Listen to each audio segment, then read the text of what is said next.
एकता शर्मा और आज हम कर रहे हैं 9th क्लास बुक बिहाइव का second chapter the sound of music. The sound of music मतलब संगीत की ध्वनि, म्यूजिक का साउंड। और इसमें दो पार्ट बताए गए हैं, दो स्टोरी है। एक तो बिस्मिल्लाह जो शहनाई वादक हैं उनकी, और एक है एवलिन ग्लेनी। तो एवलिन ग्लेनी के बारे में इस स्टोरी के अंदर दिया हुआ है। देखो, Evelyn Glennie listens to sound without hearing it, कि जो एवलिन ग्लेनी है वो लिसन सुनती है टू साउंड, साउंड को सुनती है, ध्वनि सुनती है। विदाउट हियरिंग इट मतलब बिना इसको सुने वो ध्वनि को सुनती है। कौन? Evelyn Glenny. तो मतलब इसमें बताया है कि ये जो एकदम बहरी हो जाती है, डीप हो जाती है पूर्ण रूप से, लेकिन फिर भी वो क्या है, एक जो म्यूजिशियन होता है उस टाइप से ये अपना काम है वो करती है, एक म्यूजिशियन के रूप में। तो देखो, स्टोरी को हम स्टार्ट करते हैं। इसमें बताया है कि कमी है वो किसी भी व्यक्ति के शरीर में हो सकती है, लेकिन हमें उस कमी को लेके नहीं बैठना है, हमें हमेशा आगे बढ़ने के लिए कोशिश करते रहना चाहिए। तो इसमें स्टोरी है वो एवलिन ग्लेनी को लेकर के है। देखो, स्टार्ट करते हैं हम चैप्टर को। Rush hours crowd yourself for position on the underground train platform. कि रश आवर, जो रश आवर मतलब जो व्यस्तम समय है, जो एकदम बिजी जो समय है, क्राउड्स यानी भीड़, जोसल, जोसल क्या होता है? धक्का मुक्की करना। फॉर पोजीशन, पोजीशन यहाँ पे एकदम श्रेष्ठ स्थान के लिए आया है। ऑन अंडरग्राउंड ट्रेन प्लेटफॉर्म, कि जो अंडरग्राउंड यानी जो भूमिगत ट्रेन का जो प्लेटफॉर्म है। तो देखो, इसमें बताया है कि व्यस्तम समय में एक जो व्यस्तम जो समय है उस समय की भीड़, तो व्यस्तम एकदम बिजी समय की भीड़ भूमिगत ट्रेन के प्लेटफॉर्म पर अच्छे स्थान के लिए क्या करती है? जोसल करती है, धक्का मुक्की कर रही है, धक्का मुक्की करती है। मतलब कोई भी भीड़ है जब वो ट्रेन के प्लेटफॉर्म पे खड़ी है और वो एक श्रेष्ठ स्थान को प्राप्त करने के लिए धक्का मुक्की वहां पे चल रही है। तो व्यस्त समय की, बिजी समय की भीड़ भूमिगत ट्रेन के प्लेटफॉर्म पर अच्छा स्थान प्राप्त करने के लिए जोसल करती है, धक्का मुक्की करती है। A slight girl looking younger than her 17 years was nervous yet excited as she felt the vibrations of the approaching train। तो ए स्लाइट गर्ल, स्लाइट यानी एक दुबली पतली छोटी लड़की, लुकिंग यंगर देन हर 17 years, कि अपनी जो 17 ईयर जो उसकी एज है, 17 वर्ष की जो उसकी एज है, उसकी बजाय वो यंगर दिखाई देती हुई, छोटी दिखाई देती हुई। वाज नर्वस, वो नर्वस थी। कैसी थी? नर्वस, एकदम मतलब डरी हुई। येट एक्साइटेड, फिर भी क्या? एक्साइटेड, उत्तेजित। As she felt the vibration, जैसे ही सी फेल्ट उसने महसूस किया क्या? वाइब्रेशन, वाइब्रेशन यानी जो एक टाइप से जो स्पंदन होता है, हिलना होता है। और द अप्रोचिंग ट्रेन, अप्रोचिंग यानी आने वाली जो ट्रेन थी, पहुंचने वाली जो ट्रेन थी उसके। तो इसमें बताया है कि एक छोटी लड़की, एक स्लाइट गर्ल मतलब एक दुबली पतली छोटी लड़की जो अपनी 17 साल की एज से भी छोटी दिखाई देती थी, वो एकदम नर्वस थी, डरी हुई थी, फिर भी वो एक्साइटेड थी, उत्तेजित थी।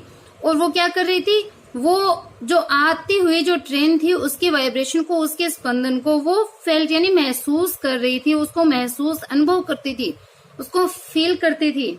मतलब जैसे वो ट्रेन वहां पे आई, वो बहरी थी लेकिन वो वाइब्रेशन को फील कर रही थी।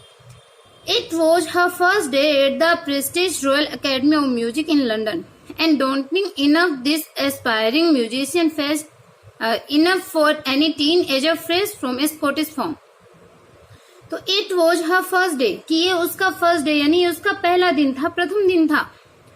एट द प्रेस्टीज, प्रेस्टीजियस मतलब जो एकदम प्रतिष्ठित, प्रेस्टीज मतलब एकदम प्रतिष्ठित, प्रेस्टीज वाला, अच्छा, जिसकी अच्छी प्रेस्टीज होती है, मतलब जो अच्छी जिसकी जो प्रतिष्ठा होती है यानी प्रतिष्ठित। प्रतिष्ठित क्या है? रॉयल अकेडमी ऑफ म्यूजिक, ये एक अकेडमी का नाम है, रॉयल अकेडमी ऑफ म्यूजिक, जो कि म्यूजिक से रिलेटेड है।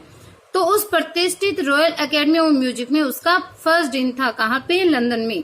तो लंदन की जो रॉयल अकेडमी ऑफ म्यूजिक है, उस प्रतिष्ठित रॉयल अकेडमी ऑफ म्यूजिक में उसका फर्स्ट दिन था, उसका पहला दिन था। एंड डोंटिंग इनफ, डोंटिंग मतलब डराने वाला था, इनफ यानी प्राप्त, फॉर एनी टीनेजर मतलब किसी भी टीनेजर को, टीनेज मतलब जो किशोरावस्था में होता है, और वो क्या है? एक लड़की है, देन वो हो गई किशोरी। फ्रेश यानी एकदम नई। फ्रॉम ए स्कॉटिश फार्म, कि एक स्कॉटिश फार्म यानी स्कॉटलैंड के फार्म से, स्कॉटलैंड का एक फार्म मतलब एक छोटा सा एरिया। तो होता है कि स्कॉटिश यानी स्कॉटलैंड का, तो स्कॉटलैंड के फार्म से आई हुई एक नई किशोरी के लिए, किसी भी नई किशोरी के लिए ये डॉन्टिंग था, मतलब डराने वाला भी था।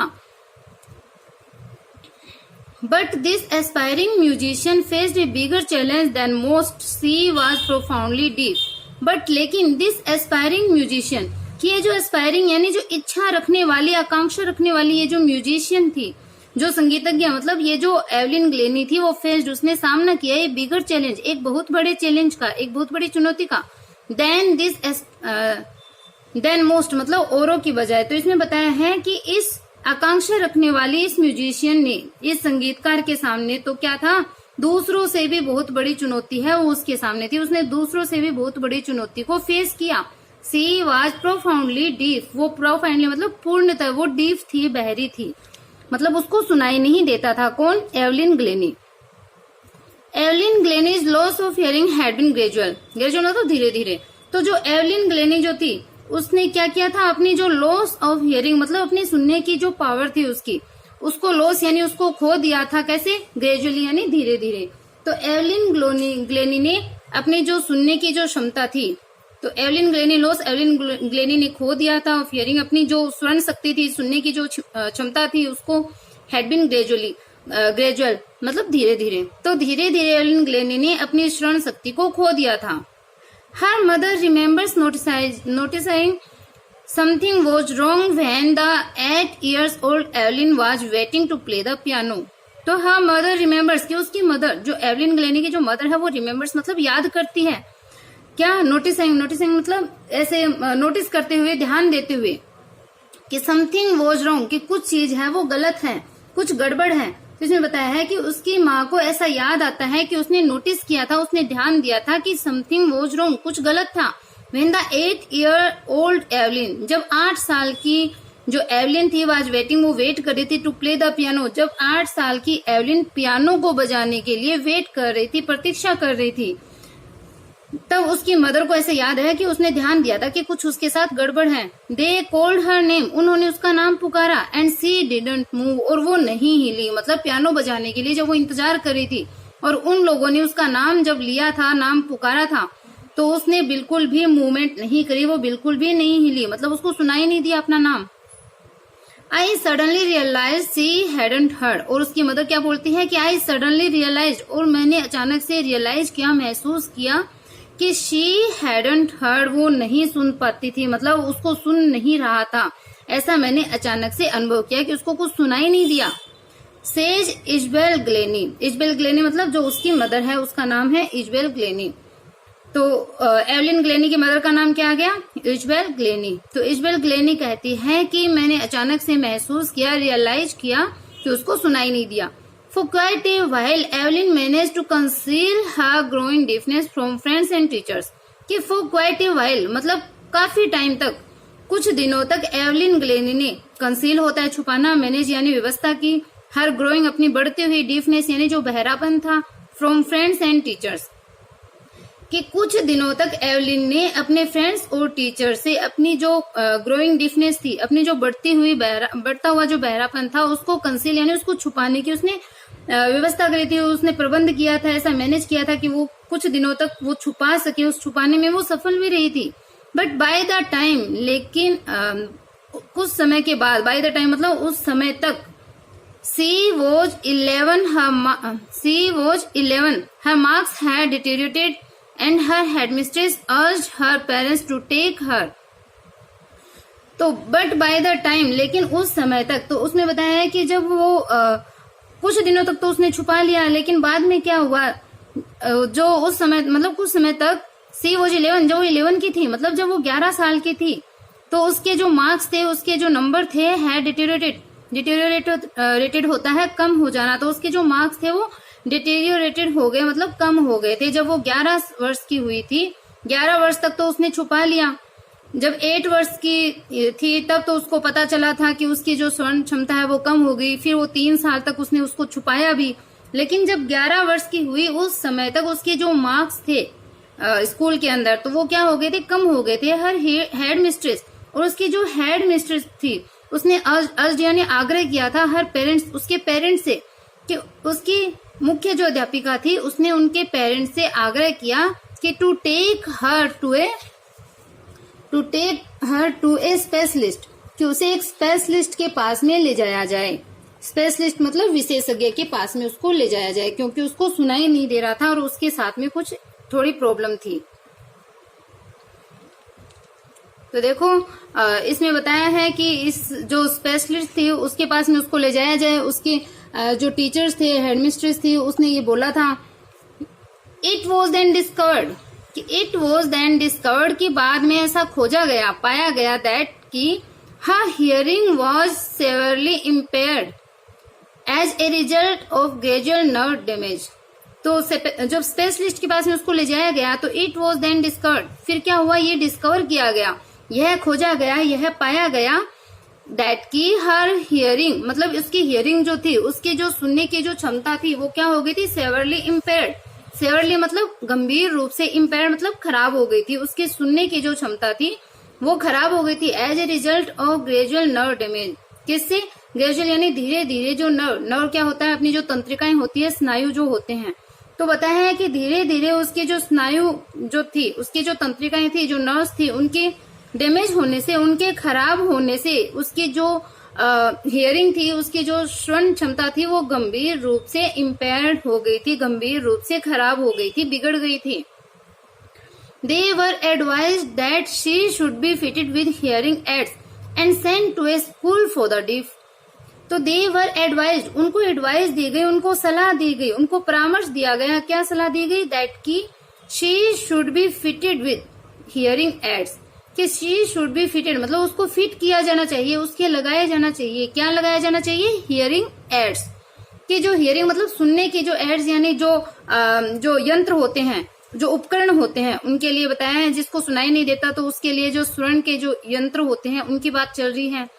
तो बताया है कि उनको एडवाइस देगी, उनको सलाह दी गई कि उसके जो श्रवण जो यंत्र हैं उनको लगाया जाना चाहिए। And send to a school for the deaf, और उन्हें डीफ लोगों के लिए जो स्कूल है उसमें भेजा जाना चाहिए, बहरे बच्चों के विद्यालय में भेजा जाए, क्योंकि डीफ बच्चों के लिए जो स्कूल है वो अलग होती है। Everything suddenly look black says Evelyn. Evelyn ने कहा कि एवरीथिंग सडनली लुक ब्लैक, प्रत्येक चीज है वो अचानक से ब्लैक मतलब अंधकार सा, कालापन सा दिखने लगा था हर जगह। तो ये लुक ब्लैक एक तरीके से ये फ्रेज भी है, इसका मतलब होता है निराश हो जाना। तो हर एक चीज अचानक से वो क्या हो गई थी, वो निराश हो गई थी, हर तरफ से अचानक अंधकार सा दिखने उसको लग गया था। But Evelyn was not going to give up, but Evelyn was, लेकिन जो एवलिन थी वाज नॉट गोइंग, वो नहीं कर रही थी। क्या? गिव अप होता है हार मानना। तो जो एवलिन है वो हार नहीं मानने जा रही थी, वो हार मानने नहीं जा रही थी, उसको गिव अप नहीं करना था, उसको आगे बढ़ना था। She was determined to lead a normal life and pursue her interest in music. कि सी वॉज डिटरमाइंड, वो डिटरमाइंड थी मतलब उसने दृढ़ संकल्प किया हुआ था to lead a normal life, के एक सामान्य जीवन जीने का, सामान्य जीवन नॉर्मल लाइफ जीने के लिए। और pursue her interest in music, और म्यूजिक में अपनी जो रुचि है उसको परस्यू क्या होता है, मतलब एक तरीके से प्रयास को जारी रखना, अपनी जो कोशिश है उसको जारी रखना।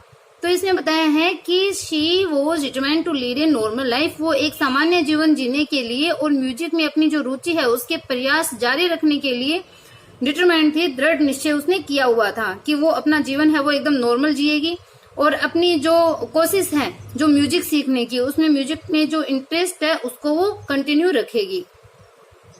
One day she noticed a girl playing a xylophone and decided that she wanted to play it to.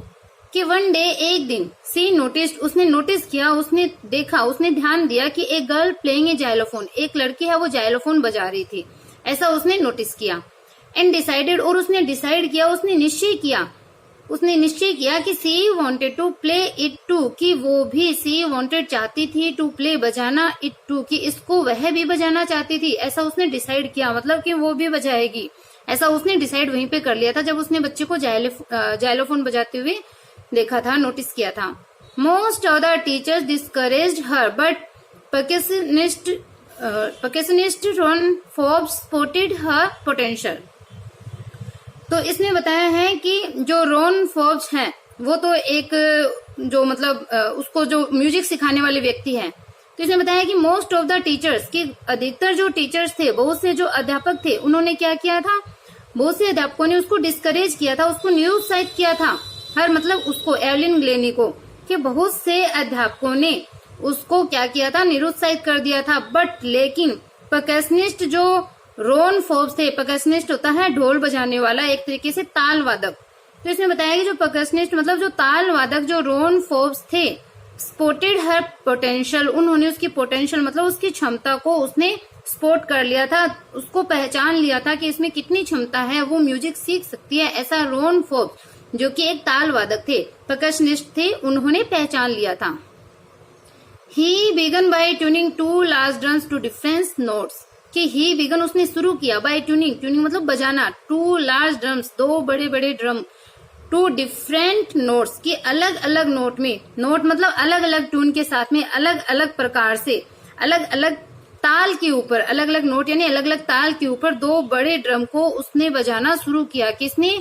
जो फोर्ब्स थे, रोन फोर्ब्स थे, उन्होंने बजाना है वो शुरू किया था। अब उसने क्या बोला उसको कि don't listen through your ears, उसने बताया कि डोंट लिसन, की मत सुनो, थ्रू योर ईयर्स, की अपने कानों के माध्यम से मत सुनो, कानों की तरफ ध्यान मत दो कि कानों से तुम्हें सुनना है। ही वुड से, उसने कहा, try to sense it some other ways, कि ट्राई, कोशिश करो, टू सेंस, समझने की, महसूस करने की, फील करने की, इट, इसे, ये जो ड्रम बजा रहा था इसको, सम अदर वे, की किसी दूसरे तरीके से इसे समझने की, उसको फील करने के लिए तुम कोशिश करो। तुम्हें कानों से इसको नहीं सुनना है, किसी अन्य तरीके से तुम प्रयास करो कि तुम इसको समझ सको। सेज एवलिन, एवलिन ने कहा कि सडनली आई रियलाइज, अब एवलिन ने क्या कहा कि सडनली आई रियलाइज, अचानक से मैंने रियलाइज किया, अचानक से मैंने महसूस किया, I could feel the higher drum from the waist up and the lower one from the waist down. तो उसने क्या महसूस किया कि आई कुड फील, मैं महसूस कर सकती थी, the higher drum, higher drum जो बड़ा ड्रम था, दो ड्रम बजाए थे उसने, from the waist up, waist up कमर के ऊपर, वेस्ट यानी कमर होता है, तो कमर के ऊपर उसने महसूस किया कि बड़ा ड्रम है, एंड द लोअर, और जो छोटा ड्रम था वो कहाँ था, वेस्ट डाउन, कमर के नीचे उसने फील किया था। एक ड्रम तो किया था कमर के ऊपर और दूसरे को वो कमर के नीचे फील कर रही थी। Forbes repeated the exercise and soon Evelyn discovered that she could sense certain notes in different parts of her body. तो Forbes repeated, Forbes ने दोहराया, Forbes ने अपना जो एक्सरसाइज थी, अपना जो अभ्यास था उसको दोहराया, वो वापस से बजाने लगा। एंड सून, और शीघ्र ही, एवलिन डिस्कवर्ड, एवलिन ने डिस्कवर किया, एवलिन ने पाया दैट की शी कुड सेंस, कि वो समझ सकती थी, certain notes in different parts of her body, की वो अपनी बॉडी पे, अपने शरीर के विभिन्न पार्ट्स पे, अपने शरीर के विभिन्न अंगों में जो निश्चित जो नोट थे, जो निश्चित ताल थे, उनको वो फील कर सकती थी, उनको वो महसूस कर रही थी। ऐसा उसको रियलाइज हुआ, ऐसा उसने प्राप्त किया, पाया, डिस्कवर किया।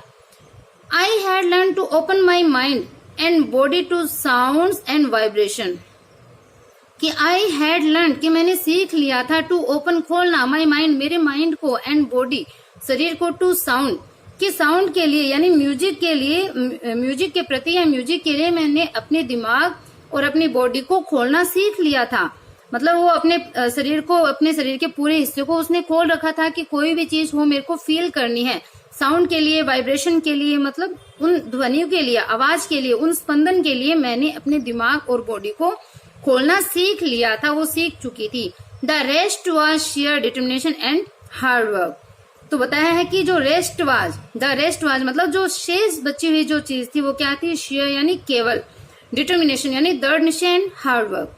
तो जो केवल शेष बची हुई चीज थी वो था दृढ़ निश्चय और हार्ड वर्क, कठिन परिश्रम। ये दो चीजें ही उसको करनी थी, क्योंकि बाकी चीज तो उसने सीख ही ली थी।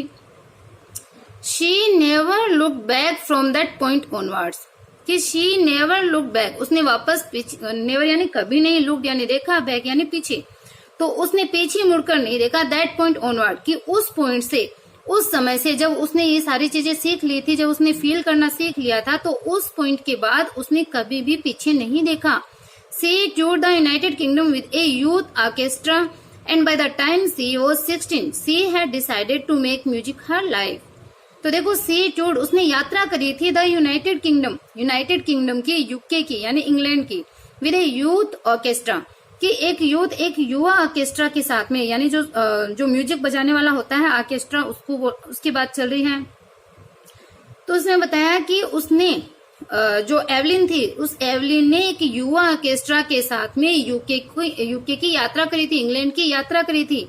एंड बाय द टाइम, और उस समय तक सी वो 16 ईयर्स की थी, 16 साल की थी। और जब वो ट्रेन का वेट कर रही है तब वो 17 साल की है। और जब बहरेपन का पता चला था स्टार्टिंग में तब वो 8 साल की थी। और 11 साल तक उसने, जब वो 11 साल की थी तब उसने स्कूल से वो सारी चीजें छुपा के रखी थी। तो देखो एज के बारे में भी उसने बताया है। तो 16 ईयर्स की उस टाइम वो थी जब वो युवा ऑर्केस्ट्रा के साथ में उसने यूके की यात्रा करी थी। She had decided to make music her life. उसने म्यूजिक को, संगीत को अपना जीवन बनाने के लिए डिसाइड कर लिया था, संगीत को अपना जीवन बनाने का निश्चय उसने कर लिया था एवलिन ने। She audition for the royal Academy of music and scored one of the most highest marks in the history of the academy. तो देखो सी ऑडिशन, उसने ऑडिशन दिया था, मतलब उसने अपना प्रदर्शन किया था, उसने अपना परीक्षण दिया था for the royal Academy of music, कि रॉयल अकेडमी ऑफ म्यूजिक जो लंदन की एक अकेडमी है, जो स्टार्टिंग में नाम आया था, उस रॉयल अकेडमी ऑफ म्यूजिक के लिए उसने ऑडिशन दिया था, उसने परीक्षण दिया था। एंड स्कोर्ड यानी उसने प्राप्त किया था one of the highest mark, कि हाईएस्ट मार्क मतलब उच्च जो मार्क्स थे, नंबर थे, वो उसने अचीव किए थे, उसने अधिकतम जो अंक है वो प्राप्त किए थे in the history of the academy, की अकेडमी के इतिहास में सबसे अधिक मतलब हाईएस्ट जो मार्क्स है वो प्राप्त किए थे उसने, या प्राप्त करने वालों में से वो थी जब उसने ऑडिशन दिया था। She gradually move from orchestral work to solo performance. तो शी ग्रेजुअली मूव, कि धीरे धीरे वो मूव कर लिए उसने, मतलब धीरे धीरे वो उसने जो ऑर्केस्ट्रल जो उसका वर्क था, मतलब म्यूजिक बजाने वाले का जो काम था, पहले तो वो सिर्फ यंत्रों को बजाती थी साथ में मिलकर के, और बाद में उसने सोलो परफॉर्मेंस मतलब एकल प्रदर्शन। तो देखो she gradually move from orchestral work to solo performance, कि उसने धीरे धीरे अपने ऑर्केस्ट्रल जो वर्क था उससे सोलो परफॉर्मेंस में, एकल प्रदर्शन में वो मूव कर लिया था, वो एकल प्रदर्शन करने लग गई थी। At the end of her 3 years course she had capture most of the top awards, कि at the end of her 3 years course, कि अपने 3 साल के कोर्स में, अपने 3 वर्ष के पाठ्यक्रम में, पाठ्यक्रम के अंत तक, पाठ्यक्रम के अंदर उसने कैप्चर यानी प्राप्त कर लिए थे most of the top awards, की जो टॉप अवार्ड थे, जो एकदम हाईएस्ट जो अवार्ड थे, उच्चतम जो इनाम थे, अवार्ड थे, वो अधिकतर जो इनाम थे उसने कैप्चर कर लिए थे, उसने प्राप्त कर लिए थे अपने उस 3 साल के कोर्स के अंदर। And for all this Evelyn won't accept any hint of heroic achievement.